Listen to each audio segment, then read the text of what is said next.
고린도전서 15장 53절에서 54절 말씀입니다. 53절에서 54절.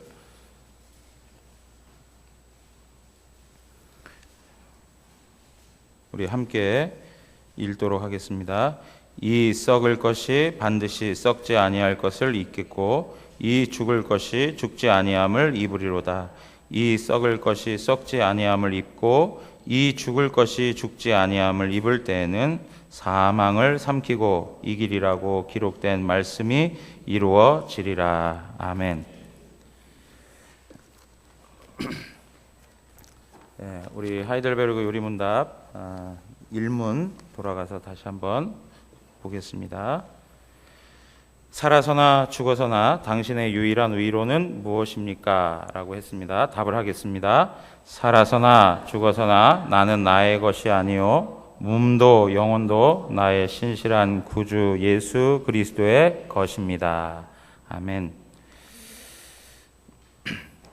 하도 오래돼서 한 번 더 말씀드리지만 우리의 진정한 위로가 무엇이냐라고 할 때 우리가 신실하신 구주 예수 그리스도의 것입니다. 이렇게 고백을 하고요. 그러면서 성부 하나님의 일하심, 성자 하나님의 일하심, 그리고 성령 하나님의 일하심에 대해서 1문에서 쭉 설명하고 있습니다. 그러면서 2문에서 뭐라고 얘기하냐면 이러한 위로 가운데 우리가 신실하신 구주 그리스도에게 속해 있다라고 하는 그 위로 가운데 복된 인생으로 살고 죽기 위해서 우리가 알아야 할 것 3가지가 있다. 그렇게 말씀을 드렸습니다. 그 첫 번째가 뭐냐니까 우리가 얼마나 비참한가. 그죠? 우리의 죄와 그것에 대한 비참함과 그 처지가 얼마나 딱한 그런 상황에 있는지 그것이 얼마나 큰 현실인지를 아는 것. 그리고 두 번째는 무엇입니까? 그 죄와 비참함으로부터 어떻게 구원을 받게 되었는지에 대한 내용들을 아는 것이죠. 그리고 이제 마지막으로 하나는 그렇게 구원받은 존재로서 그 은혜를 허락하신 하나님께 어떻게 감사함으로 보답할까라고 하는 내용인 것입니다. 이 3가지의 내용들을 우리가 잘 알 때에 우리는 내가 그리스도께 속한 하나님의 사람으로 이 땅에서 복되고 행복하게 살아갈 수 있다라고 하는 것을 말씀드렸습니다. 자, 우리가 이제 이번 주에는 22주일 해가지고 57문, 58문에 대한 내용들을 살펴보겠습니다.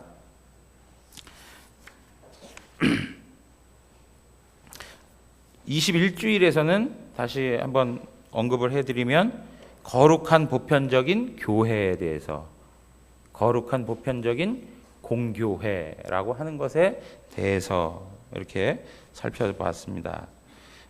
그리고 그 교회는 어떤 곳이라고요? 성도가 교제하는 곳이다 라고 말했습니다. 제가 말씀드렸지만 교제는 모든 사람들이 공통된 그 분모가 있어야 되죠. 그죠? 공통 사항이 있어야 되는데 그것은 다른 것이 아니라 예수 그리스도, 그분에 대한 신앙 고백이 동일해야 된다라고 말씀을 드렸습니다. 그리고 나서 이러한 교회는 결국에는 예수 그리스도의 위임을 받아 뭐 하는 권세가 있습니까? 죄사하는, 죄사함이 이루어지는 곳이 어디라고요? 하나님의 교회에서 이루어지게 된다. 제가 말씀드렸을 때 사도들이 죄를 사하는 권세가 있는 것 아니고 교회가 죄를 사하는 권세가 있는 게 아니라 예수 그리스도의 권세를 위임받아 교회가 그것을 선언하는 그러한 일들을 하고 있다는 것을 지난주에 말씀을 드렸습니다. 그래서 우리는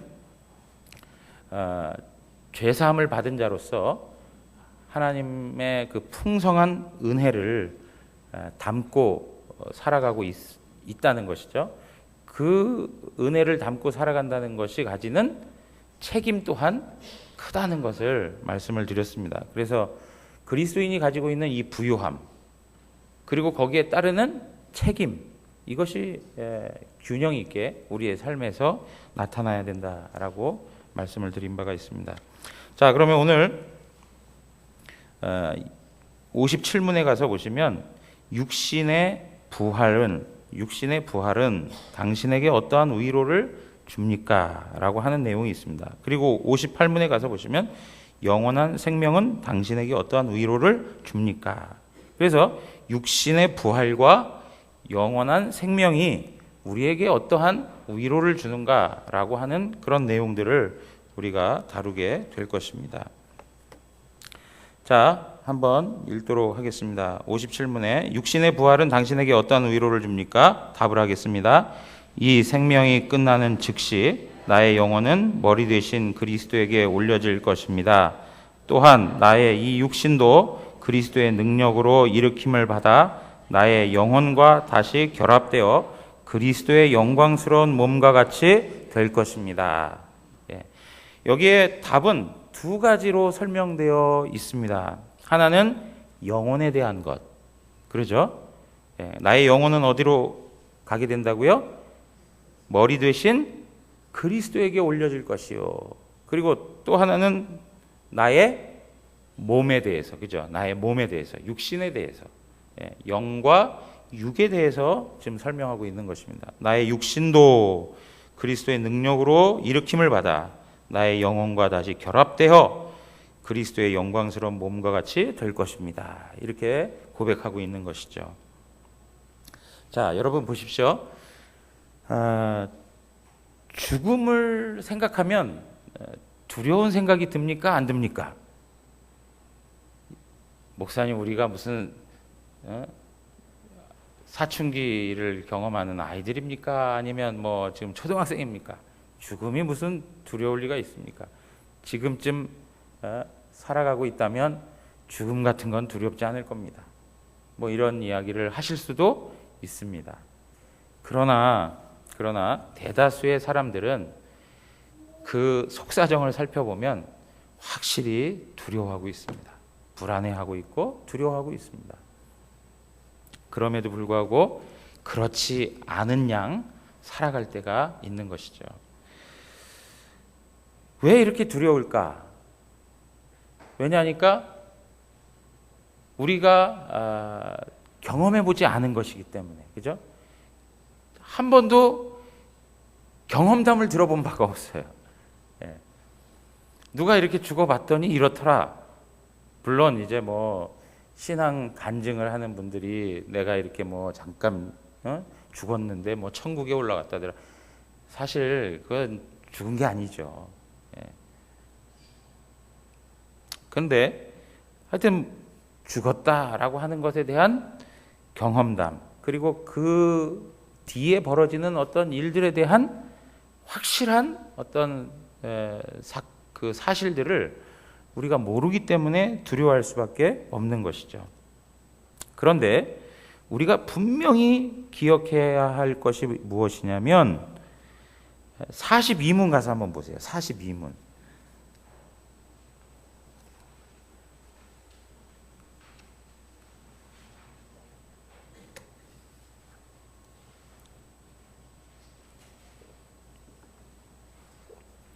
(42문에) 가서 보시면 그리스도께서 우리를 위해 죽으셨는데 우리도 왜 여전히 죽어야 합니까? 라고 이렇게 답을 하고 있습니다. 질문을 하고 있습니다. 그에 대해서 답을 한번 읽겠습니다. 우리의 죽음은 자기 죄값을 치르는 것이 아니며 단지 죄 짓는 것을 그치고 영생에 들어가는 것입니다.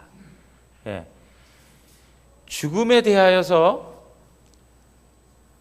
우리가 가지고 있는 일반적인 내용 외에 또 다른 측면이 있는데 그건 무엇이냐면 죽음이 죄값을 치르는 게 아니다라는 거예요.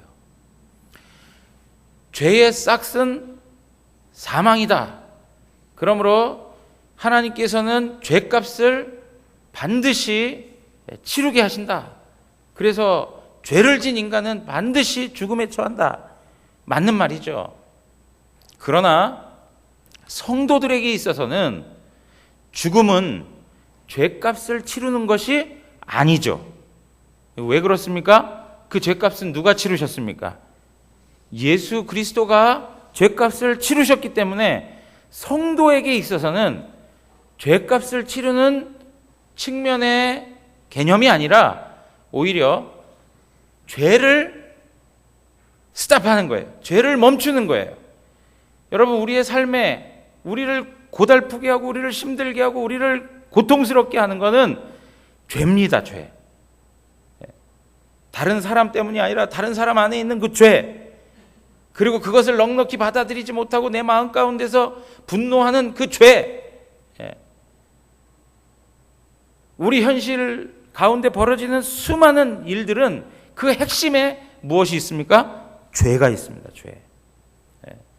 그것이 인간에 있어서 가장 근본적인 문제입니다. 이 죄를 멈출 수 있는 게 뭐냐? 이 죄와 단절할 수 있는 것, 이 죄와 결별할 수 있는 게 뭐냐? 바로 죽음이라는 거예요. 죽음. 그리고 죽어서 어떻게 됩니까? 죄와 단절되었습니다. 그리고 나는 지옥으로 갑니다. 이거 아니죠. 죄와 단절되고 나서 우리의 영혼은 하나님 앞에 나아가는 것이죠. 하나님께서 예비하신 낙원에 이르게 되는 것이죠. 그것을 성경이 우리에게 줄곧 설명하고 있는 것입니다. 여러분, 세상 사람들은 장례를 치르면 영결식이다. 그래가지고 이제 영원히 이별하는 거예요. 그죠? 그러나 그리스도인에게 있어서는 어떻습니까? 영원한 이별이 아니죠. 영원한 이별이 아닌 것이죠. 그러니까 여러분 보세요. 우리 삶에 있어서 살아서도 위로가 되고 죽어서도 위로가 되는 게 뭐예요? 바로 예수 그리스도에게 속해 있다는 것. 복음의 능력을 덧입고 살아간다는 것. 그것을 인하여 우리는 다시금 사랑하는 이를 만날 수도 있는 것이죠. 그리스도 안에 있다면, 하나님을 믿고 그리스도 안에 거하여 성도로서 살아간다면 그에게 있어서는 하나님께서 영생의 복을 허락해 주시는 것입니다. 자, 여러분, 누가복음 20장 37절에서 38절 있는 말씀 한번 보겠습니다. 누가복음 20장 37절에서 38절 다 같이 읽겠습니다. 죽은 자가 살아난다는 것은 모세도 가시나무 떨기에 관한 글에서 주를 아브라함의 하나님이요 이삭의 하나님이요 야곱의 하나님이시라 칭하였나니 하나님은 죽은 자의 하나님이 아니요 살아있는 자의 하나님이시라. 하나님에게는 모든 사람이 살아나시니. 여러분, 여기에 보시면 우리 그 세상 사람들 가운데 뭐 그리스도인들에게 있어서는 아니지만 성경에 나와 있는 한 뭡니까, 정치적인 색채가 강한 그 파죠. 사두개파, 세속적인 그룹이죠. 바리새인들은 종교적인 색채가 강하다면 사두개파는 정치적인 그런 색채가 강하죠. 그래서 이 세속주의를 대변하는 그런 그룹들인 것이죠. 근데 그 사람들은 철저히 뭘 부인합니까? 영이 있다는 것, 천사가 있다는 것, 그죠? 그리고 부활이 있다는 것을 부인하죠. 그리고 기독교 신앙 안에서도 본인이 기독교 신앙의 고백을 가지고 있다고 하면서도 무슨 이야기를 하냐면 예수 그리스도의 부활은 교훈에 대한 부활이지 육적인 부활이 아니다라고 이야기하는 사람들도 있어요. 예수님의 가르침에 대한 것이 부활한 거지 예수님이 육체적으로 부활한 것 그건 아니다. 그렇게 설명하는 사람들도 있어요. 어떤 사람들은 또 예수님이 영으로만 부활한 것이지 육체적 부활은 아니었다. 뭐 이러한 여러 가지 견해들이 있는 것입니다. 그러나 성경은 우리에게 분명히 말하기를, 여러분 오늘 57문에서 영혼의 부활은 이렇게 표현하지 않습니다. 그죠?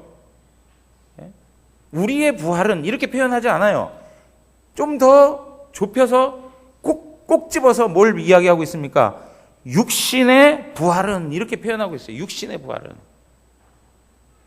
그러니까 많은 사람들이 생각할 때 육신의 부활에 대하여 인정을 하지 않는 그런 상황이 있다는 것을 이 질문 속에서 우리는 확인할 수 있는 거예요. 영의 부활, 영적으로 사는 것 다 인정합니다. 그러나 몸의 부활은 인정할 수가 없습니다. 이러한 내용들이 기독교회 안에 있다는 것이죠. 그러나 성경은 말하기를 뭐라고 얘기하는 것입니까? 사람은 죽으면 육신은 흙으로 가고, 그죠? 영혼은 하나님께로 가는 것이죠. 그래서 지금 이 아브라함의 하나님이요, 이삭의 하나님이요, 야곱의 하나님이다 하고, 하나님은 죽은 자의 하나님이 아니라 살아있는 자의 하나님이다 이렇게 고백을 했는데요. 여러분, 살아있는 자의 하나님이다, 어떤 자의 하나님이다 라고 할 때, 사람 그러면 영혼과 육체가 연합되어 결합된 상태를 사람이라고 합니다. 그죠? 영혼만 가지고 그를 사람이라고 합니까? 우리가 전인격이라고 이야기할 때 전인격은 무엇입니까? 우리의 영혼과 육체를 다 포함하는 말이죠. 그러니까 지금 아브라함이라든가 이삭이라든가 야곱, 그들에게 있어서 하나님은 살아있는 자의 하나님이다 라고 이야기할 때에는 영혼으로만 살아있는 존재들이 아니라 영과 육이 다시금 살아있는, 영과 육이 다 살아있는 전 인격을 놓고 설명하는 것이라 이거예요. 사람의 일부의 하나님, 사람 존재 전체에 있어서 한 부분의 하나님으로 설명하는 것이 아니라는 것이죠. 이런 내용이 가지고 있는 것은 결국엔 육체도 부활하고, 그죠? 우리가 육체와 영혼이 그리스도 안에서 완전히 부활체를 입게 될 것을 성경이 말하고 있다는 것입니다. 자, 누가복음 23장 43절 또 한번 읽겠습니다. 다 같이 읽겠습니다. 예수께서 이르시되 내가 진실로 내게 이르노니 오늘 내가 나와 함께 낙원에 있으리라 하시니라. 예. 여러분 여기에 보시면 강도에게 이야기한 거죠. 예수님 십자가에 못 박히셨을 때 강도에게 이야기하는 것입니다. 예. 너가 나와 함께 낙원에 있으리라. 예. 여러분 육체는 흙으로 가지만 영혼은 어디로 가는 거예요? 하나님 앞에 낙원에 임하는 거예요.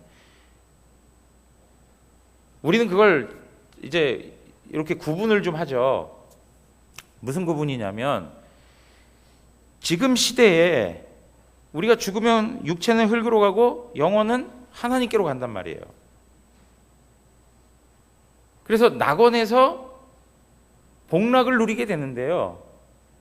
그것은 예수 그리스도 재림을 통해서 그 다음에 이루어지는 새하늘과 새 땅의 완전한 모습은 아닌 것이죠.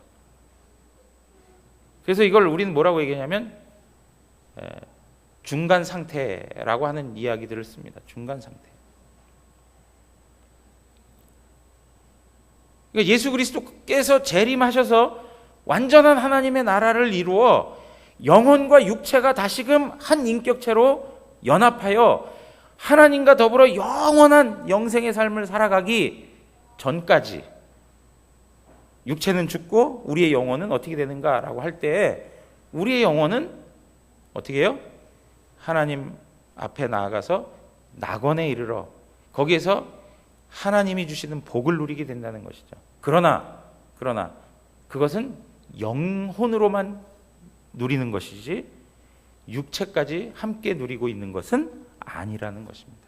그러면 육체와 영혼이 함께 한 인격으로서 한 몸으로서 완전한 그 전인적인 존재로서 그 영생을 누리게 되는 것은 어떻게 되는 것이죠? 예수 그리스도 재림하신 후에 새 하늘과 새 땅을 통해서 그러한 일들을 경험하게 된다는 것입니다.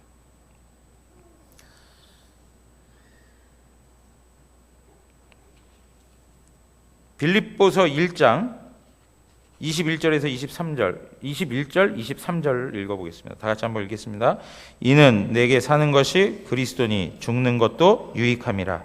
내가 그 둘 사이에 끼었으니 차라리 세상을 떠나서 그리스도와 함께 있는 것이 훨씬 더 좋은 일이라. 그렇게 하고 싶으나, 그러면서 이 땅에 또 하나님이 남겨놓으신 그 사명을 또 감당하겠다라는 바울의 고백이죠. 여러분, 죽는 것도 어떻다고요? 죽는 것도 유익하다. 죽는 것도 유익하다. 왜 그렇죠? 우리의 영혼은 하나님과 함께하고 있기 때문에. 그리고 예수 그리스도의 재림 후에는 우리의 영혼과 육체가 다시금 부활하기 때문에 그렇다. 이러한 하나님 나라에 대한 소망, 부활에 대한 소망이 있다는 것입니다. 자, 여러분, 그런 내용에 있어서 죽음이라고 하는 것은 단지 두렵고 불안한, 공포스러운 그러한 내용이 아니라 참으로 기쁨이 있고, 그리고 하나님 앞에 거하는 것이고, 그리고 하나님의 영광으로 충만한 것을 경험하는 아주 복된 것이다. 이렇게 설명하고 있는 것입니다.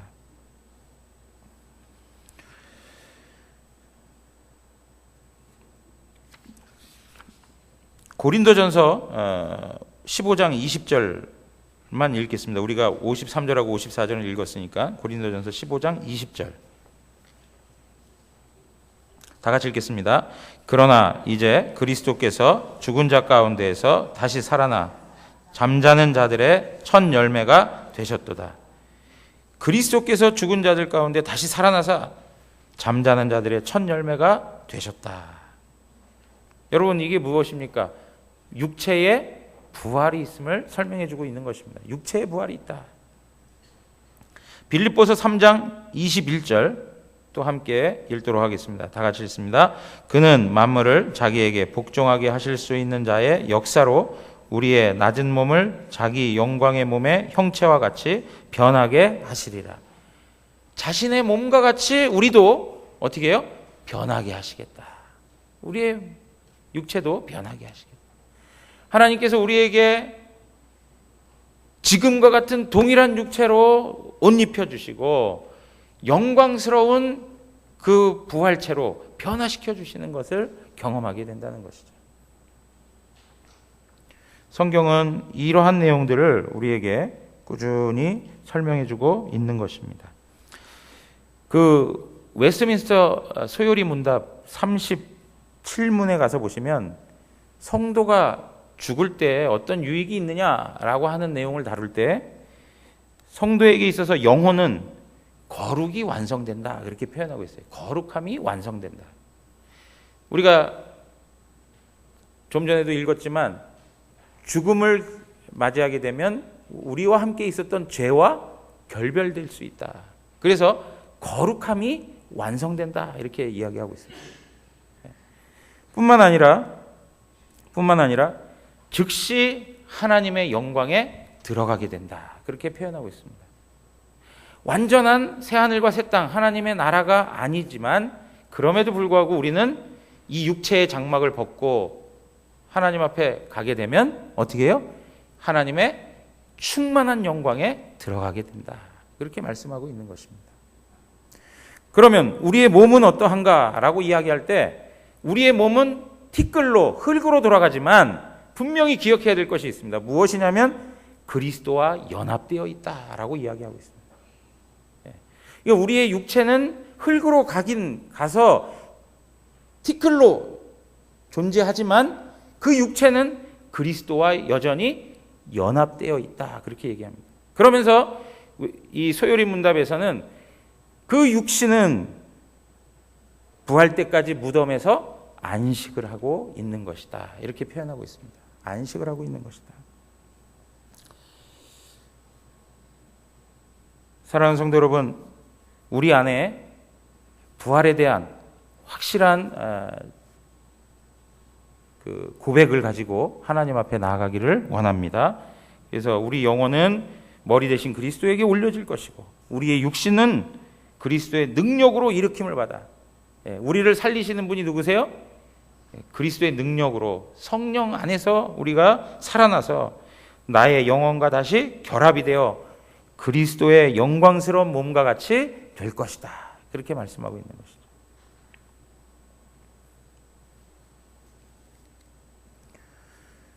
그러니까 제가 좀 전에 말씀드린 것 중에 너가 나와 함께 낙원에 이르리라 뭐 이런 표현들 하나하나가 캐톨릭에서 얘기하는 중간지대, 연옥 그런 것들에 대하여서 지지하지 않는 것이죠. 우리는 죽음을 맞이하게 되면 바로 육체는 흙으로, 영혼은 하나님의 나라로. 그래서 하나님의 영광에 참여하게 된다. 이것이 바로 우리가 가지고 있는 신앙의 고백이라는 것입니다. 그러므로 연옥이 있어서 천국에 들어가기 위한 전 단계에 머물고 있는 자리에서 또 어떤 구원의 조건들이 생겨나면 그 형편에 따라 다시 또 천국으로 옮겨지거나 그럴 수 있다는 것은 전혀 성경적이지 않다라고 말씀을 드리는 것입니다.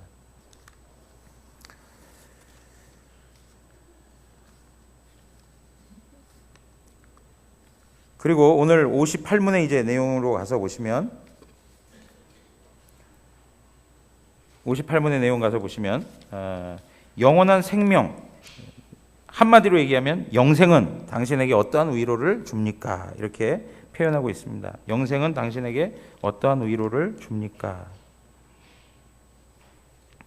답을 하겠습니다.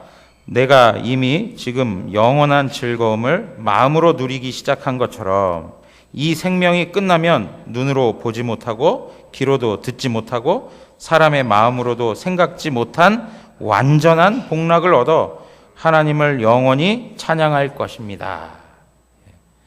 여러분 여기 내가 이미 지금 이게 참 중요해요. 영생을 이야기하는데 자, 이 말을 하기 전에요. 자, 영생이 뭡니까? 영생. 영생이 무엇일까요?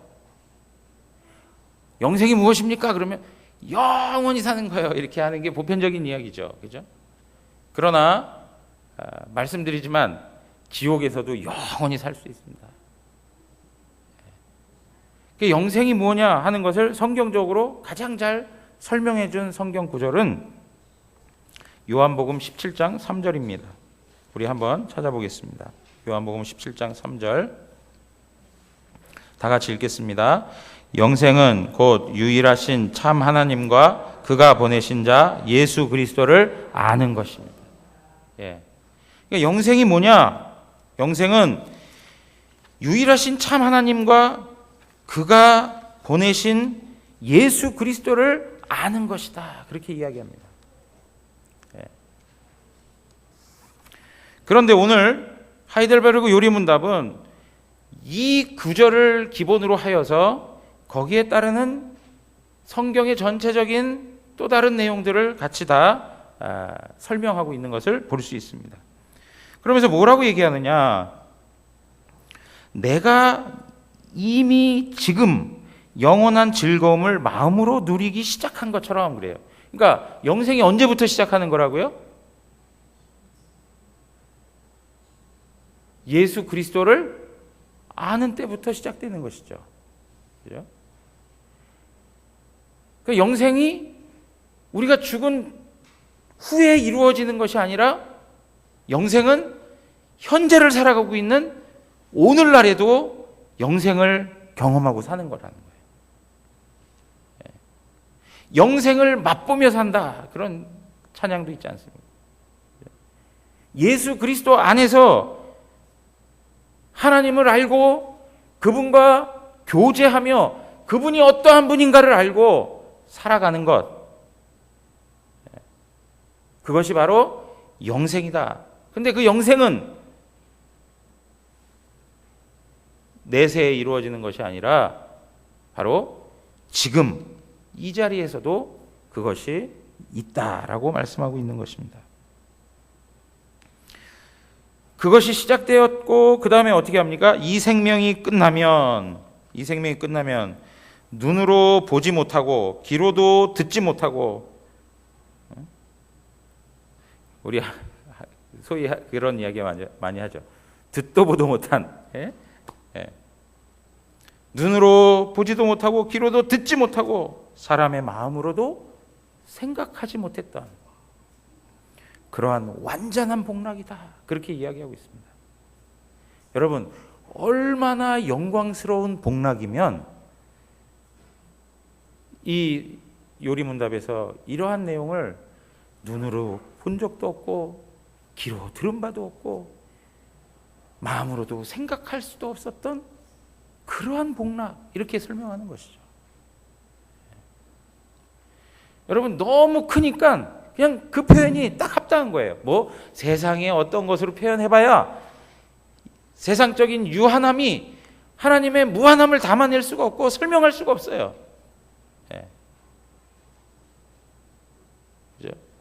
그냥 우리가 생각할 수 없을 정도의, 형용할 수 없을 정도의 그러한 완전한 복락이 우리에게 주어지는 것이다. 오늘 여기에 보면 이런 표현들이 있습니다. 영원한 즐거움, 이런 표현들이 있어요. 사랑하는 성도 여러분, 우리가 이 땅을 살아가면서 하나님 그분에 대한 지식으로 말미암아 하나님이 어떠한 분인지를 알고 하나님께서 우리를 위해서 행하신 구원의 일들이 무엇인지를 깨닫고 그 예수 그리스도를 깊이 알아 그분 때문에 우리 마음 가운데 기쁨이 있는 것, 하나님 때문에 우리 마음 가운데 만족이 있는 것, 그것이 뭐예요? 영생의 열매들인 거예요. 영생의 열매예요. 그것이 영생이라는 거예요.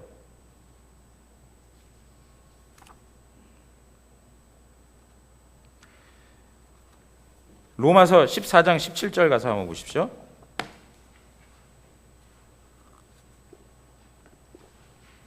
다 같이 읽겠습니다. 하나님의 나라는 먹는 것과 마시는 것이 아니요 오직 성령 안에 있는 의와 평강과 희락이라.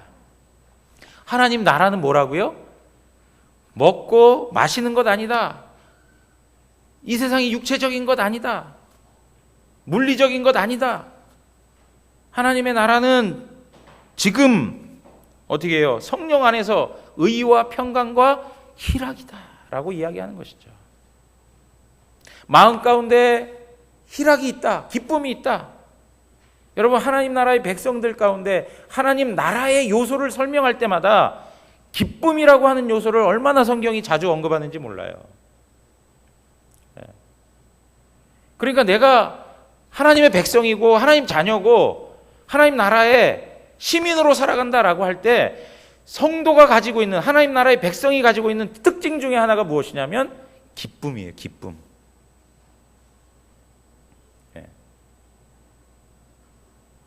저 사람 뭐가 그렇게 좋아서 싱글벙글이지? 저 사람 뭐가 그렇게 좋아서 항상 감사지? 이것이 누가 하는 거라고요? 하나님 나라의 백성들이 하는 고백인 거예요. 하나님 나라의 백성들이 하는 모습인 거예요. 그러므로 우리가 하나님 자녀로서 이 땅을 살아가면서 하늘에서 주시는 은혜로 말미암아 우리의 마음에 기쁨 가득, 우리의 마음 가운데 기쁨이 충만하였을 때 그것은 영생을 누리고 사는 모습이라, 이렇게 말하는 것이죠. 사랑하는 성도 여러분, 하나님 그분 때문에 우리 안에 기쁨이 있습니까? 세상이 어렵고 힘들고 관계 속에서 많은 곤란함을 당한다 하더라도 하나님 그분 때문에 마음에 기쁨이 충만하십니까? 그러면 그것이 뭐예요? 하나님 나라를 사는 거예요. 그것이 영생을 맛보고 사는 거예요. 우리는 꼭 영생 그러면 죽은 다음에 가서 맛보는 것으로 생각하지만 연장선상이라 있다는 거예요. 지금 분리되지 않습니다. 이 세상이나 내세나 그것이 분리되지 않습니다. 연장선상에 있고 그 기쁨의 크기는 가면 갈수록 어떻습니까?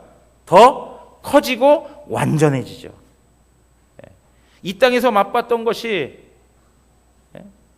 인간적 한계 때문에 부족함이 있다 하더라도 그 기쁨은 점점점 커져서 우리에게 요리문답이 안내해 주는 것처럼 눈으로도 보지 못하고 귀로도 듣지 못하고 생각할 수 없었던 완전한 복락, 완전한 기쁨, 완전한 행복, 이것이 우리에게 주어진다.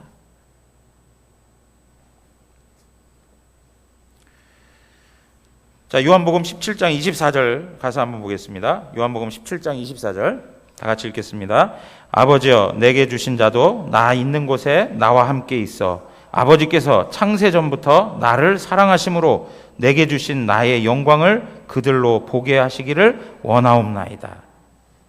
여러분, 이 땅을 살아가면서 그 기쁨과 그 감격 속에서 살아갈 때에 어떻게 된다고요? 하나님의 영광을 경험하는 거예요.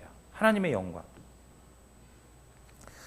제가 지난번에 말씀드렸죠. 소요리 문답에 있어서 인생의 제일 되는 목적이 뭐냐라고 할 때 하나님을 영화롭게 하고 그분을 즐거워하는 것이다, 그렇게 얘기했습니다.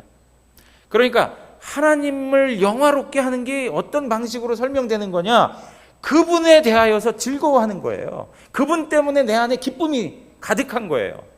그러면 하나님께 영광이고 하나님의 영광이 내 마음 가운데 가득 채워지는 거예요.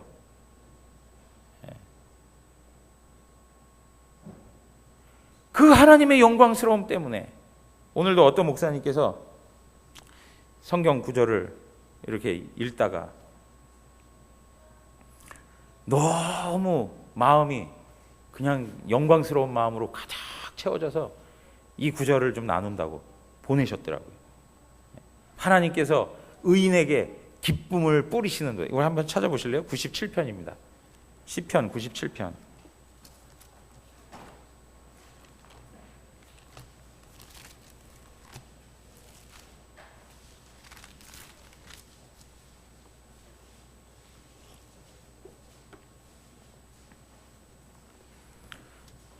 (97편) 11절 12절 다 같이 읽겠습니다. 의인을 위하여 빛을 뿌리고 마음이 정직한 자를 위하여 기쁨을 뿌리시는도다. 아멘. 자, 이 말씀 앞에 우리 마음을 한번 활짝 열고 한번 생각해 보세요. 의인을 위하여 하나님께서 빛을 쫙 뿌려주시는 거예요. 그 뭐죠? 이렇게 뭐 만화로 표현하자면 막 별빛 같은 이런 게 막 성도가 걸어다니는 자리에 막 있는 거죠. 그리고 또 뭐라고 합니까? 정직한 자를 위하여 어떻게 해요? 기쁨을 뿌려주신대요. 기쁨을 뿌려주신대요. 여러분, 의인이 가지고 있는 특징, 하나님 나라의 자녀가 가지고 있는 특징, 영생을 맛보고 사는 사람들이 가지고 있는 삶의 내용은 바로 이런 것이죠. 기쁨으로 충만해지는 거예요.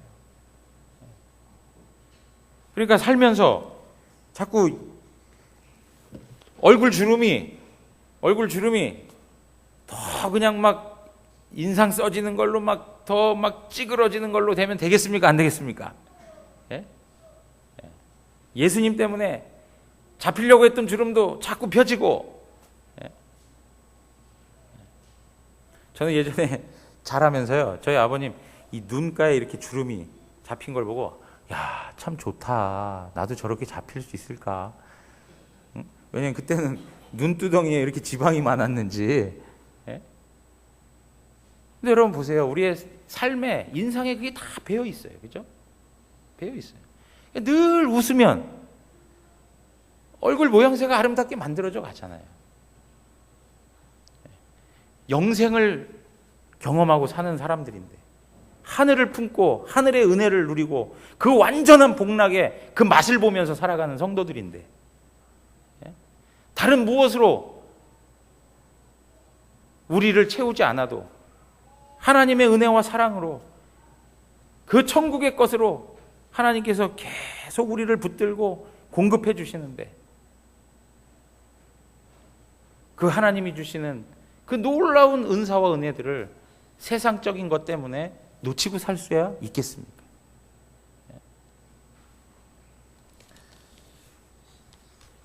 고린도전서 2장 9절 말씀 한번 읽고 마치겠습니다. 고린도전서 2장 9절 다 같이 읽습니다. 기록된 바 하나님이 자기를 사랑하는 자들을 위하여 예비하신 모든 것은 눈으로 보지 못하고 귀로 듣지 못하고 사람의 마음으로 생각하지도 못하였다 함과 같으니라. 이러한 완전한 복락이 우리들에게 있음을 확신하고 살아가고, 확신하는 것뿐만 아니라 누리며 살아가는 우리 영안교회 모든 가족들 되시기를 주님의 이름으로 축원합니다. 기도하겠습니다. 찬양하겠습니다.